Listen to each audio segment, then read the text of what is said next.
28-year-old Paige Vowell, an evil girlfriend sympathizing with the men she attempted to kill. But little does she know, one of them survived, and he will tell detectives everything. I know Paige hit me in the head. I was gonna die. That was my last breath. And he will be why she spends the rest of her life behind bars, despite her awful acting. Anything that happened was wrong, and it shouldn't have happened. Just before 4 a.m. on May 9th, 2017, law enforcement in Leon County, Florida, received a panic call from 31-year-old Peter Tournay to report a murder, kidnapping, and less pressing, a car theft. Earlier that night, Peter, who was struggling with drug addiction, had gone with his childhood friend Hoyt to sell a close friend his painkillers. That friend, Paige Vowell, lived at the home of her boyfriend Paige Briggs. When Hoyt and Peter arrived to sell the drugs as planned, things went horribly wrong. As soon as they followed Paige Vowell inside the home, they were brutally ambushed by a group of 4 men. We'll let Peter tell you what happened himself as he fought for his life. Keep in mind, there are a lot of characters in this story, but we will mainly be focusing on Paige Briggs, the boyfriend of Paige Vowell, and our victim, Hoyt Burge. Any other names that you hear are part of the group that ambushed Hoyt and Peter. Did anybody say anything when they rushed out? Remember hearing any statements being made? Not really. It was all gibberish after me then. I mean, that was going on. I was still... And when you said Paige said something, what did you don't remember what Paige said to you? The only thing he was saying to me was, get the down, stay on the ground. If you move, I'll shoot you. Did you get down on the ground? Yeah. Yeah, big. Those were big guns. I was scared. They didn't go lie. Did anybody attack you? Yeah, I mean, after they basically got Hoyt, but... How did they attack Hoyt? Just came out of the room and just started, attacking, hitting him. I mean... What did they hit him with? I'm not even, to be honest, I don't know, they could have put their pistols, multiple things, I don't really... Did anybody hit you? Yes. Who hit you? I didn't say they did. I know Paige hit me in the head, because he was the one holding the gun over me. You got it? What did Paige hit you with? Mm-hmm. You see? You need an ambulance to come check you out? No, I told him I was okay. Alright, you don't want to get checked out? I could feel it rushing, Doug. I could feel the blood like when he said, poof. He just did one quick, poof. What kind of gun was it? It had this long barrel gun. A shotgun, I would say, I don't know. I'm not really familiar with guns. I don't mess with guns, man. That shit's scary. I was gonna die. That was my last breath. I don't know how I'm alive, man. That was it. You mix those types of people. Well, why did they stop attacking you? They didn't. They hit me a few times because my best bet was to earn their trust and get on their side. That was my best bet. Or you're going to die. Because I was the only one there besides Hoyt. So what happened to Hoyt? Because everybody talked out there, even afterwards. I mean, the whole reason, and they were just even saying it during the reason those dudes came is Hoyt was supposed to rob them. So this is what they were talking about? Yes, this is what they were Where saying. were you when they were talking about it? Right there in the living room. You were sitting? I was sitting. I was there in the living room. They were talking amongst each other. Is that when you were did you already get hit at this point? Yes. Okay. Well, where was Hoyt when they were talking about this? Talking about When they were talking about Hoyt trying to rob him, where was Hoyt? They were talking about he was already he was on the floor. He was on the floor? As soon as he basically got in there, within 30 seconds of him being in there, 20 seconds of him being in there, me being in there also, when they attacked him, and all you can hear was him screaming as they chased him around the living room. Okay. Was Hoyt still screaming when they were talking about Hoyt trying to rob him? Were they still talking when Hoyt? Not that I know. Okay. In the wake of the horrible incident, Peter is leaving out some details here. When he laid on the ground, he was duct taped around his eyes, only allowing him to see through a tiny slit. What he did see, however, would be enough to break even the strongest person. His childhood best friend was being bashed with the butt of guns, a hammer, and fists, all while he helplessly watched. So what happened to Hoyt? They attacked him. Hoyt was basically running around, trying to do whatever he can, screaming, hollering, and they're hitting him. Hoyt isn't falling down on the ground. I'm already down on the ground. I can look because I'm facing this way. I'm facing. I can Hoyt's a few feet away. I can see it. I can see them hitting them. And I was like, man, it's kind of nippy out here, but first there, they Hoyt. I couldn't see because my head wasn't like this the whole time as I'm laying down, so I wasn't like that. To be honest with you, I want to see as little as possible. Mm-hmm. And I grabbed the gun from Patrick. What kind of gun did Patrick have? Was it big or small? It wasn't a handheld. I didn't really see it, to be honest, but it was a gun. So he grabbed Patrick's gun? Patrick's gun, and it went off. Boom. And that's all I heard. Everybody, and when everybody heard that, they were just boom. Kind of spooked. And I thought I heard someone say, I'm hit. I want to say it was... Who said they were hit? I want to say it was Hoyt. He's like, I think I'm hit. And just kind of and that was the last I've heard of him. So that last voice I heard from Hoyt. According to further testimony from several witnesses, the last thing that Hoyt said was, "Y'all just killed me." Not only was he fully aware of what was happening to him, but his best friend had to listen to him take his final breath, all while he was being mercilessly taunted by their attackers. We didn't plan like Pete, you came in the wrong place at the wrong time. That's what they told you? Yeah. Who told you that? Paige. Paige said that? Paige said that. They said, as they went on throughout the rest of the night, as they're, cleaning, doing whatever they're doing, trying to wash away whatever evidence or whatever they're trying to do. I just was like, I was just like this, wrong place, wrong time, goddamn right. So, what were they cleaning up? They were cleaning. I seen the girl. They were Paige's girlfriend. Like Paige and them were selling her. I'm sorry, I've been up for, I don't know how long I've been doing this forever. She was clean. I seen her clean the blood off the wall. I don't know if she had anything part of it, but to be honest, I would think that she would be allured. Why not? Because Hoyt always had a weakness for women. Mm-hmm. He loves his girls, And I think that she could have lured him in there. That's what I'm thinking. Where did they bring Hoyt? And I think I was like the bait or something. I was just, innocent bystander type. Okay, we'll just use him. Mm-hmm. Wrong place, wrong time. So Paige's girlfriend's cleaning blood off the wall. What did they do with Hoyt? Body stayed there for a while, for a little bit, until they just put all kinds of things wrapped up in either towels, rugs, a little white clear tarp, just whatever they could find. Really, he sat there for a while as they discussed, what they're going to do, and they kept asking me, Pete, you're not going to say anything, are you? Pete, you're not going to say anything, are you? And hooked on the rope. I said, no, I ain't going to say nothing, man. You know what I'm saying? Yeah. I didn't think, it didn't matter anyways. I didn't think I was going to make it. I didn't think I was going to live. I said, this is it, man. I'm done. And they're like, so do you know what happened? And I was like, that's the key. Survival. Whatever you can do to survive, do it. And that's what I did. And Peter did survive. The way he managed to is beyond shocking. After the group loaded his best friend's body into his car, they forced Peter to get in the passenger seat. He had no idea where he was going and no idea how he was going to escape. They were talking about going to, Patrick was talking about, hey, I got a friend that we can go to.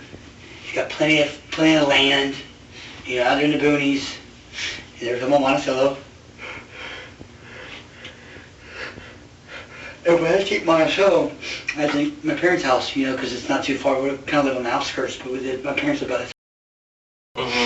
And that's when I was, I had told the guys earlier, I was like, man, I was like, because I was saying anything would help me. Like, I was like, I'll give y'all money, I'll give you whatever. They had already took all my money out of my pocket. They took my phones, They took everything, my wallet, my driver's license. That's what they said. They continue to say, like, we know where you live, we know your parents, and we will kill you and your family if you say anything.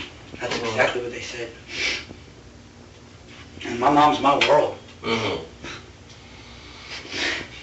So did they stop anywhere? Did they go to Jefferson County or Monticello, or? We got to, I ended up, I don't know if they, but Sid ended up saying, like, I told him I'd give him money if this was earlier in the night after all this stuff, so I was all frantic and shit. And he said, like, during the car ride as we're going down 90, he's like, I'll take you up on that.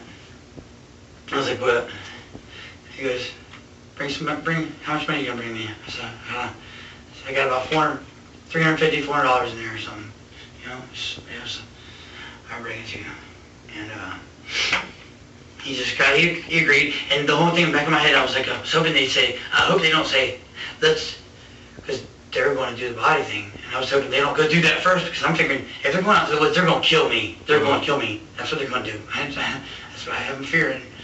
And I just said, park right here. Like, you go to the roundabout, because you got a house as it goes around to the, in the back, as it gets toward the end of the street back to Walden. And I knew that there's a house right here that where they couldn't, like, if they stopped right here, I knew they couldn't really see me go to my actual house. And they just parked right there. And he's like, you gonna go get that? I said, yeah, man, I'll go get it. He said, you got 5 minutes. You better be back in 5 minutes. And so I got in the car. I walked slowly, I had to get for something, you know, because the sidewalk leads to the front door. And they can't see after so long. As soon as I knew they couldn't see, I run to my house. And I know it's right next door, so I run. I'm beating on the door. Boom, boom, boom, boom, boom. And my mom finally, first I'm trying to knock it. I didn't know if they could hear from that. That's how scared I was. Like, I didn't know if they could hear it. And eventually I could hear my mom, like, getting through and coming to the door.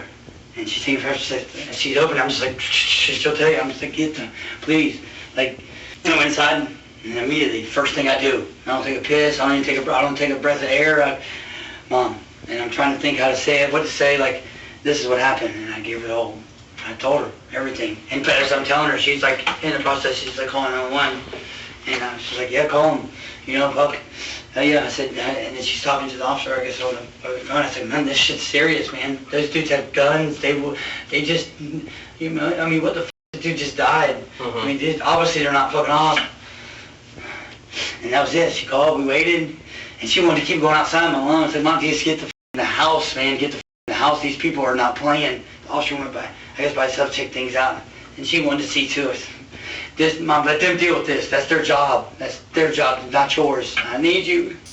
Fortunately, the group didn't pursue Peter or his mom, and they were able to remain safe. Because of Peter's bravery and the information he provided, very quickly, detectives located all of the parties involved for questioning. But Paige Vowell's testimony proved to be one of the most sickening of all.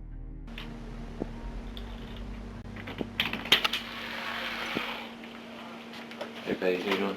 Hey, I'll take this handcuffs off, buddy. Thank you so much. Sure. Are these yours? Yeah, they're mine. Okay. Paige, I'm Detective Rebel. This is Detective Norman. We're in the violent crimes unit here. Alright, we'll talk to you about That's it. everything and why you're here. Okay. Alright. First thing I need to stress to you is that now's the time to be completely honest about everything. Okay. Have you ever been arrested before? Yes. What have you been arrested for? My possession of a controlled substance, that was like almost 10 years ago. Okay. My most recent arrest was battery and a VOP. Okay. Do you know what kind of investigation we're doing now? Yes, I believe so. Okay, you realize it's a homicide investigation? Murder? Okay. So, by not being truthful with us, can hurt you greatly, okay? This is not a battery charge, it's not a possession charge, this is something that can affect you the rest of your life. This is something that I never thought I would ever have to. So, what I'm telling you is the questions we ask, you need to answer truthfully, honestly, and tell us everything you know, and not worry about hiding something for somebody else, because they're going to be talked to as well. Right. And so, don't tell us something that's not true, and then we go find out that what you just told us was a lie, because now that gets you involved even more than what you are. Okay, right now you need to be looking out for yourself. I don't know what kind of future you want, but if you sit here and lie to us, it's not going to be a good one. Right. All right? How old are you, Paige? 28. You have kids? Okay. And a 10-year-old. Paige Vowell did have a 10-year-old son at the time of this interrogation. However, she hadn't had custody of him for several years. Her one-time father-in-law, Gregory Vowell, wrote a book that describes his relationship with Paige Vowell over the years. He alleges that for years, Vowell's son was bounced from house to house due to her addiction. In one case, he claims that Vowell abandoned her son at a relative's home where he was unable to brush his teeth because there were bugs crawling on his toothbrush. Needless to say, she won't be winning any Mother of the Year awards. Well, obviously, you know what we're going to talk to you about. Mhm.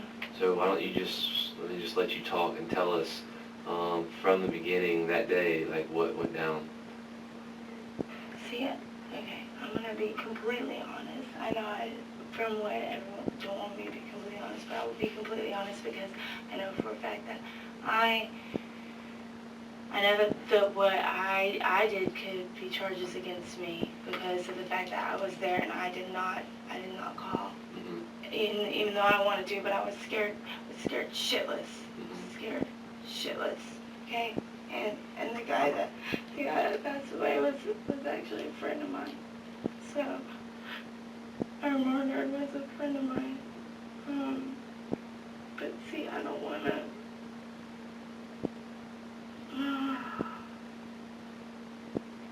Let's start with Monday night.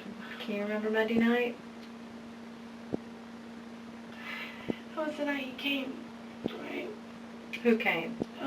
Was that the night that this happened? I don't know, my days are mixed up a little bit. Today's right now. Wednesday. Okay, so yeah, it was 3 or 4 years straight, yes, Monday night. So, wait, he came by to give me, like, am I incriminating myself by saying what I'm saying? You're a witness Okay, I'm right just a now, witness. okay? Okay, because, Listen, we're not worried about any drugs. We don't No, care anything no. about that. okay, Yeah. that's it. I was going to purchase some painkillers from him. He's a friend of mine. He brought someone that I don't know. I don't know this guy. I don't know who he had brought with him. How did you arrange for him to come over to buy whatever you were going to buy from him? I arranged it by talking to Hoyt. Hoyt was just supposed to. I didn't know if he was gonna bring what the painkillers with him, or if I was gonna go with him to go get some. I know I could. So I'm talking about, you talked to him on a cell phone? Or how did you talk to him about it? Yes. Okay. So. Like via text or a phone call? Text. Okay. But my phone doesn't, like, that's why I have 2 phones. One, they don't work. They keep getting messed up. So, anyway, so it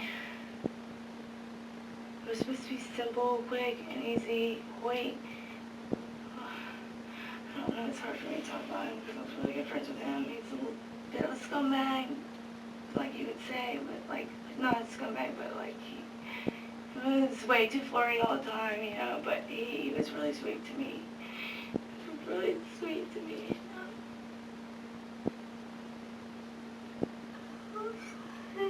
I haven't really talked about how this happened yet.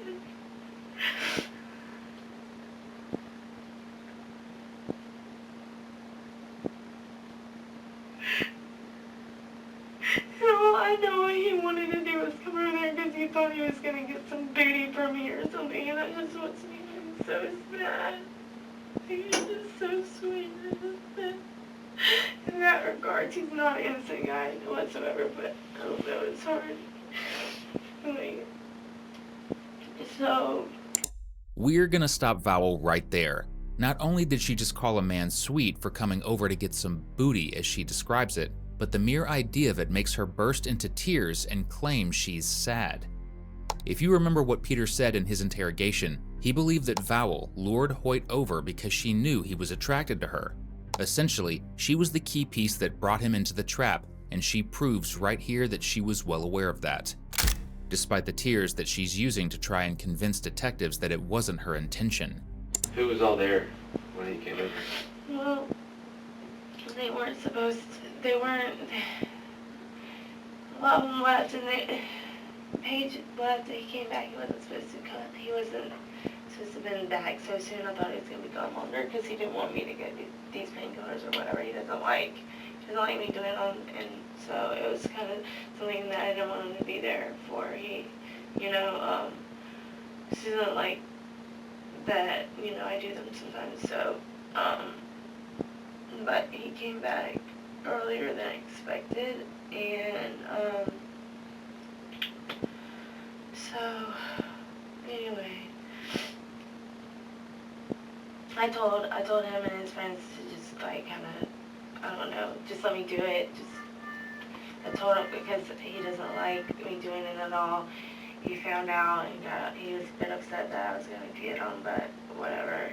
So Vicky, Patrick, and was that it? No, Vicky, Patrick, and Paige was there too. He'd come back. Oh, okay. I didn't know he was going to come back so soon. Anybody else? And Vicky's boyfriend, Stan. Who? Stan. Stan. Yeah, y'all probably don't even have a whole lot of the information I have, because I'm sure they don't want me to tell y'all what happened, but It's us talking. It's not, you're talking just to us, okay? but I know I shouldn't be. I feel like I'm betraying people, but at the same time, Hoyt was my friend, and what happened was wrong. It was really wrong. It was wrong, and like I said earlier, you need to look out for yourself right I'm now. not trying to worry. I'm worried about it. The fact that happened was wrong, and it shouldn't have happened. Do you know Stan's last name? West. Please do not want to get in trouble by any of these people. Or I understand. Is he a white male or black male? White. Okay. But what I do know for a fact is that, like, maybe some wrong things were done. But I'm telling you this overall for a fact.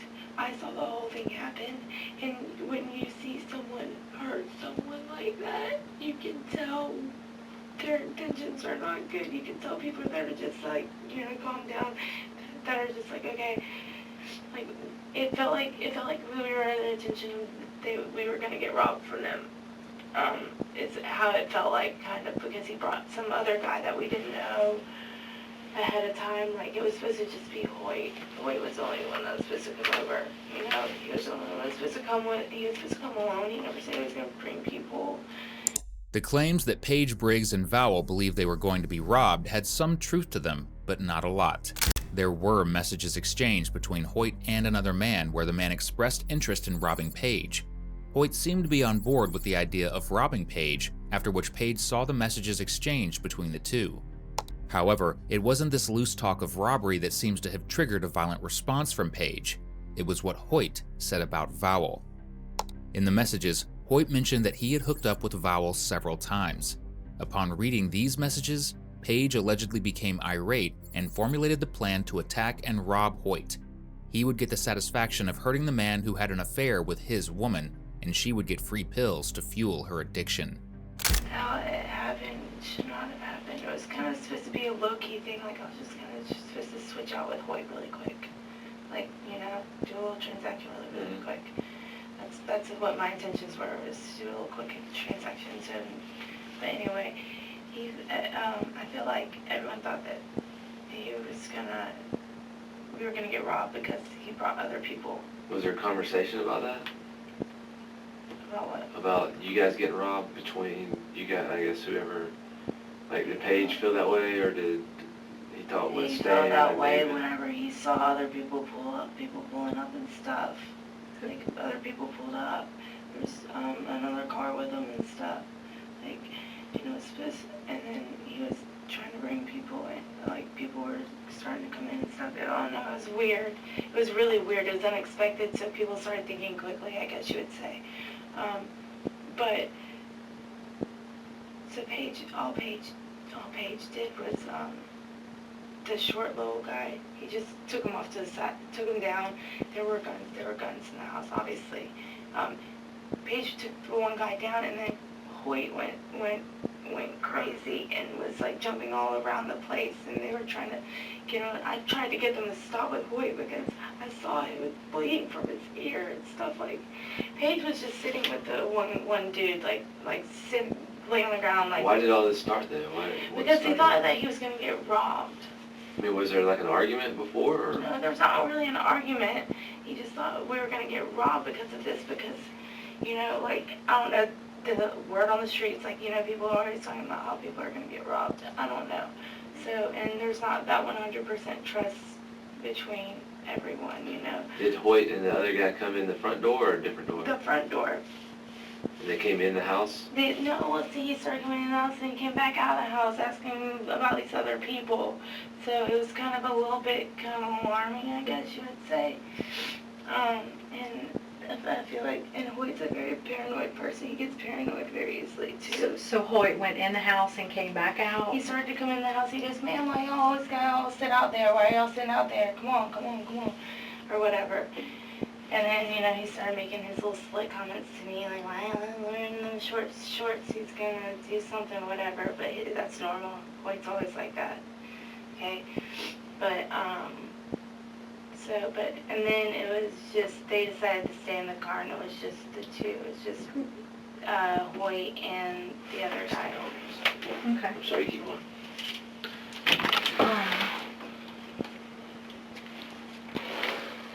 Who was outside? Who stayed outside?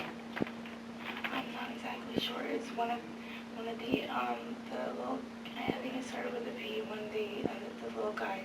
That's the little short guy you're talking about? It starts with a P? Yeah, I think it starts with a P. Okay. But he did not mean to get, I feel like he was put in a situation that he didn't even want to be there. I want to know what happened. It went really fast, but Paige held Pete to the ground. He held Pete to the ground. Yeah, that's his name. It was Pete. Pete. Yep, that was his name. He came back so quick right there. Pete was his name. Sorry, when some people ask me on point, I don't always know. Okay. So Paige held Pete to the ground. Yeah, and he said, "Pete, everything's gonna be fine.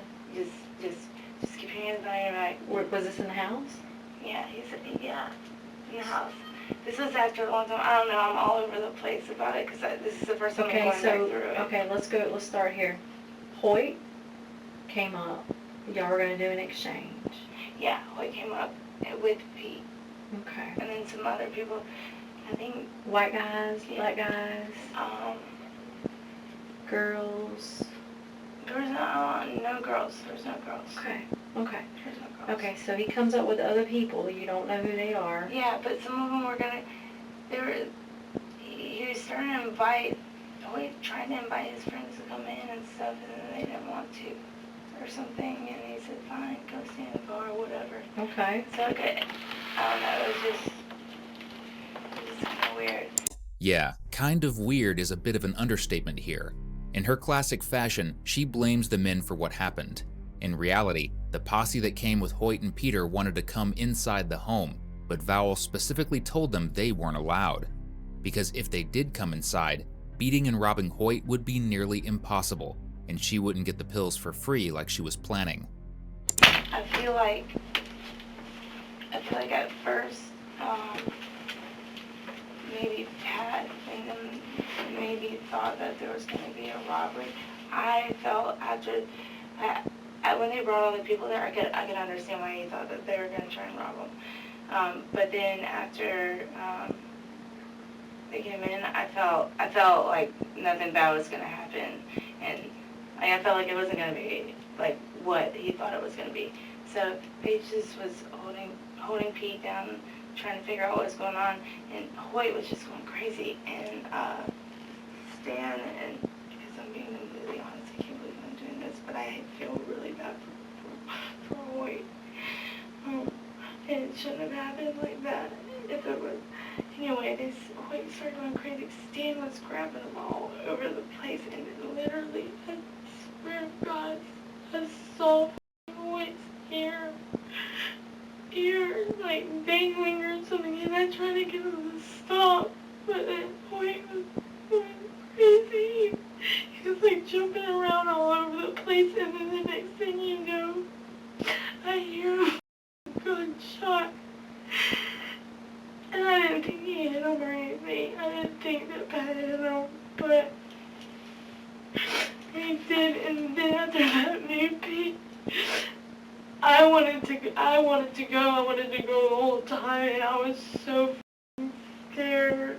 I was so scared. I can't believe that happened in front of me. Where did this happen at? In the house? In the living room. Okay. There's only like one room available. Okay. But me and Paige ended up calling someone. He doesn't want to put his name out there. He didn't do anything wrong. He just was there to pick me and Paige up because we did not want to be part of that situation at all. We did not want to be a part of it. I wanted to pretend it didn't even happen. Like it felt like it was so surreal. It felt like a dream, like the worst nightmare of my life. Who had the gun? Pat had a big gun. I don't know why he shot him. He had a big ass gun? He had a big gun. And he shot him. He shot him. Do you know where he shot him? Yes, because I went out there. I wanted to try and save his life. I told him we needed to call the cops. We needed to call the cops. My phone doesn't work. It does not work. I was like, we need to call the cops. He's about to die. Like, he's about to die. And then he was dead. And I had to go. I did not want to be there anymore. Like, I could not even look at him. I did not want to be there. I did not want to be there. Where did he get shot at? I know you said his ear was dangling. He obviously got shot in his chest. There was nothing I could do because he was already gone, like, so quick. It looked like he got shot up in the upper chest area. Like, I couldn't even look at him like that. Like, I couldn't. You don't know how his ear was injured? Stan injured his ear. I watched them fighting. With how? With what? What was he fighting with, though? I think he had a gun or something. He may have had brass knuckles. I don't know what he had, but somehow, I don't know if y'all seen his body. Please tell me his ear was, where that was in my head. It felt like his ear was literally dangling and just splurting around everywhere. And when that happened, that was up against the front window, like, of the house. Poor innocent Paige Vowell. She tried her hardest to save Hoyt's life, but he was gone too fast, and no one else was willing to call the police. Well, according to her. But if you ask anyone else in the know, including her friend Harley, it was another girl present who tried to save Hoyt's life. Meanwhile, Vowell watched as Hoyt choked and threw up a bunch of blood. Someone begged those present to call an ambulance, but Vowell didn't want to because she knew she'd go to jail. In total, Hoyt was beaten for a full 2 minutes before he was shot. Me and Paige, honestly, didn't know what to do. Like, I know he wanted to get rid of all the guns and stuff. Like, that was really mainly, like, for, I don't know what Pat was thinking. I didn't even know Pat was like that. I don't know how he could have done that. I had no clue how he could have done that. Where was Hoyt whenever he was shot? I know you said the living room. Where was he at in the living room? By the closet. By the closet? Near the kitchen? Okay. Was he standing? Was he on his knees? Was he laying down? He was fighting like crazy. Like, when I say someone who thinks that they're about to get hurt really bad fights like crazy, no. Usually you lay there and you're like, please don't shoot me, please don't shoot me. Hoyt did not do that. Hoyt was going all over the place. Like, honestly, he was a fight. It was fighting back and forth. Who was he fighting with? Stan, I honestly, I don't really, all I know is Paige was with Pete, trying to hold Pete down. And Stan and David and Pat were the ones that were over there, that were trying to hold Hoyt down, and then all of a sudden I hear the gun go off. And I'm never gonna get out of my memory ever again. This kid, like, I cannot believe it. Like, have you ever seen someone die in front of you? Have you ever seen someone die in front of you like that? Someone that you're friends with, and you're really good friends with his girlfriend. I want to make up a lie in my head and just, like pretend something, like I didn't even see that, like I wasn't even there. Like, I want to train my brain not to be able to see that anymore. Like, I wish you could do that. I don't know if I'll ever be the same after that, to be honest. I can't. Before the gunshot went off, you said there was fighting. Were there any other weapons involved? I'm not sure. I know that there were brass knuckles in the house and stuff like that, so I don't know if those were used. I don't know how they did it. I honestly don't know. It went so quick, and I cannot. I'm sorry. So you didn't, I keep picturing it in my head. you didn't see anybody use any hammers or anything? No, I didn't see any hammers or anything. You saw all I saw was Pat Charlotte, and I didn't know what to do. I honestly, I didn't know what to do. I wanted to go. I wanted to leave. I wanted to call the cops, but there was nothing that could have been done. I just wanted to leave. I was scared. I was so scared. Like, I don't understand how all that can happen when all I wanted to do was just, I feel like it's my fault. If I hadn't wanted to get any painkillers, none of that would ever happen. So it's my fault. It's my fault. Vowell knows exactly how Hoyt's ear got the way it was, and no, she wasn't imagining it. In Vowell's alleged confession to her friend Harley, she stated that she told the others that they had to make Hoyt unrecognizable to cover up the crime. To do this, she grabbed a hammer and began him with it. The autopsy report shows a 1.5 inch by 1.5 inch avulsion, or skin flap, on Hoyt's skull by his ear. That doesn't exactly paint Vowell as an innocent bystander. I guarantee once he messed his ear up, I think that's whenever Hoyt really started going crazy. I mean, I have my ear trumped, I don't know what I would do. But it looked like his ear was dangling, and there was just blood going everywhere, and I was just standing there saying, stop. So, but were they fighting with just their hands, or are they? No, there was definitely nothing with hands. What was they fighting? No hands. I don't know if you'll know. There's no hands. There's no possible way they could have it with hands. There was guns. There was just guns. I don't know. Like they were hitting him with guns? Yeah, he could have got pistol whipped or something. No, I'm asking, did you see that, or? I mean, I don't know. No, it's like, it's kind of like it really is kind of a blur. Like, I've been trying to tell myself it didn't happen. I know it's not as wrong to do, but I've been trying to just try and make up things in my head that are, I can't do it though. I can't not see it in my head all the time. So you saw Stan hitting him with something. Yeah, I saw Stan hitting him, and they're all yelling, and I was just trying to get them to stop. But you don't know what Stan was hitting with? I had no clue what he was hitting with. All I know is he was getting hit, and Stan was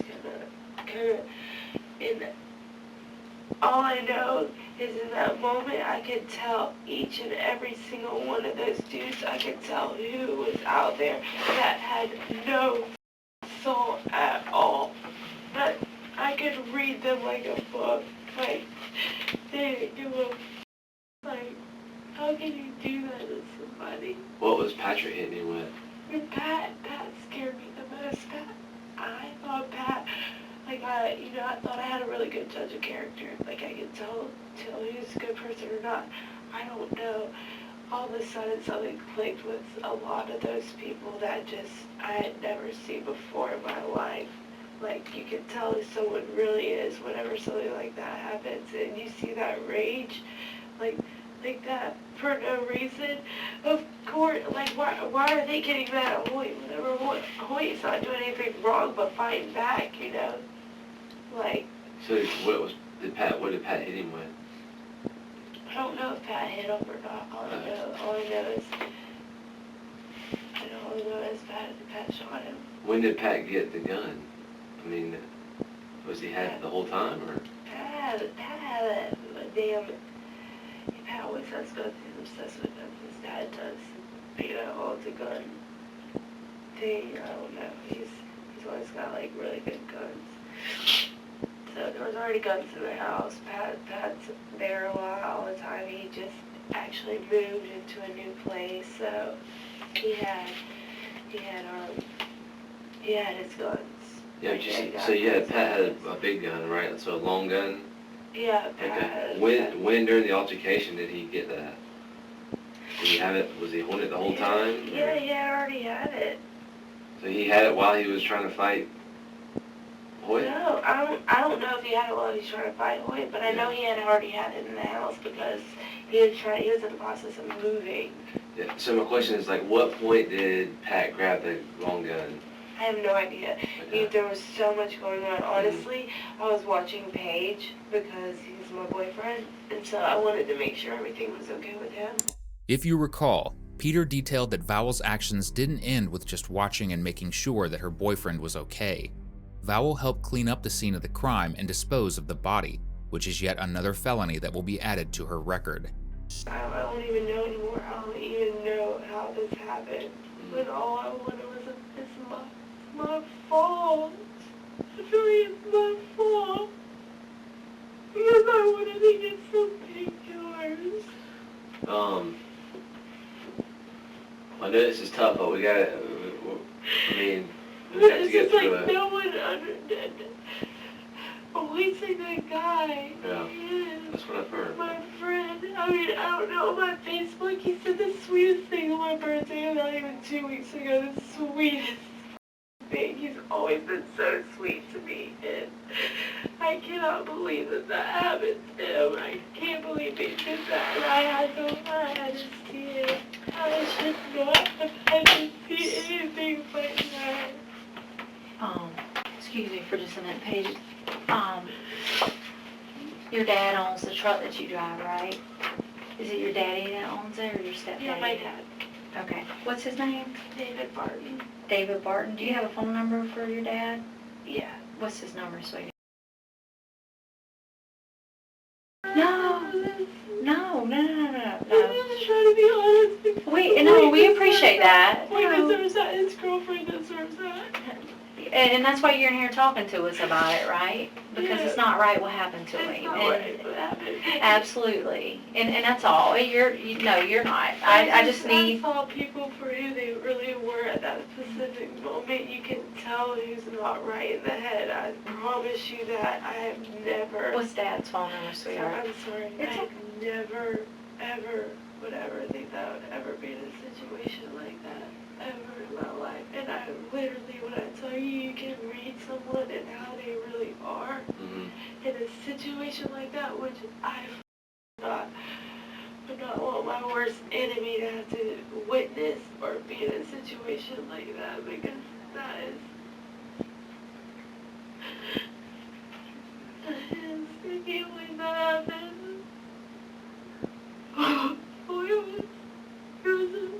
He was a scumbag when it comes to him trying to do stuff with me because he's a little horn dog that way, but he is the sweetest guy. He has a really good freaking heart. He has the best heart ever, and it should have never happened to him. It should never happen to anybody.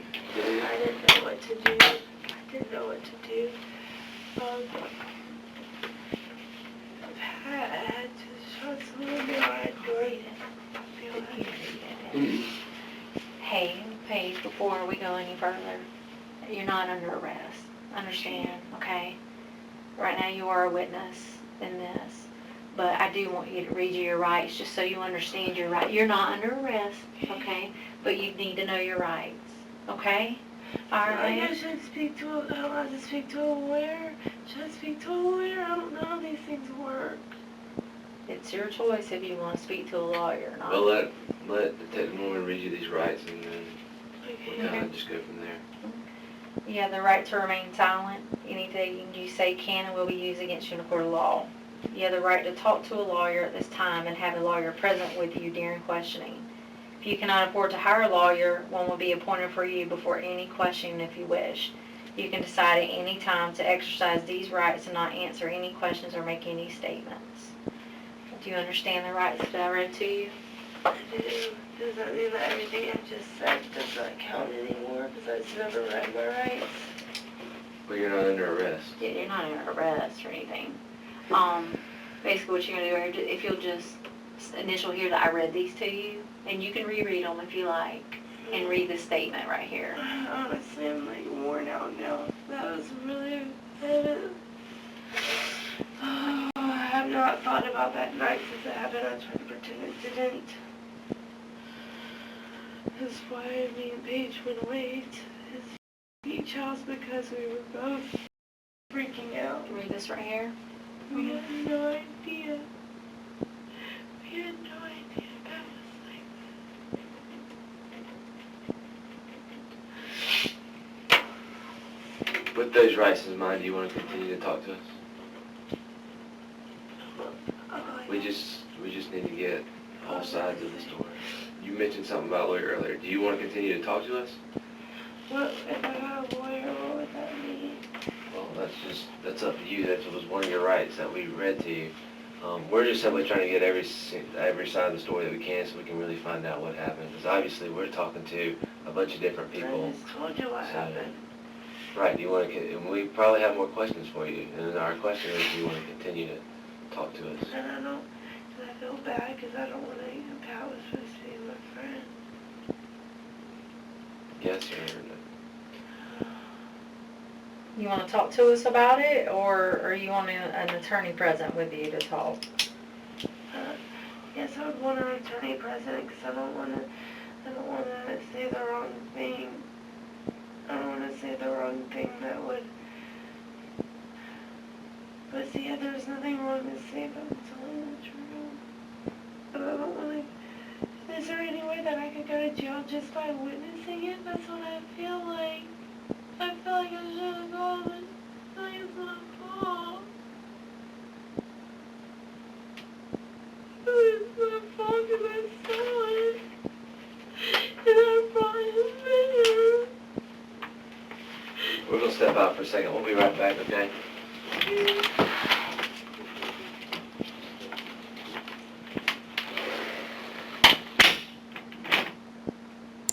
After seeking her father's advice, Paige Vowell decided to invoke her right to an attorney and remain silent. At trial, she continued to try and claim her innocence by stating that she was just an unwilling bystander who had only invited Hoyt over to procure drugs and had no idea that the others planned on killing him. However, the jury disagreed. Paige Vowell was sentenced to life in prison without the possibility of parole. The 4 men involved in the beating were also sentenced. Patrick Barain, who fired the shot that killed Hoyt, was sentenced to 50 years in prison. Paige Briggs received a 45-year sentence, while Stanley West and David Howard received 30 years each.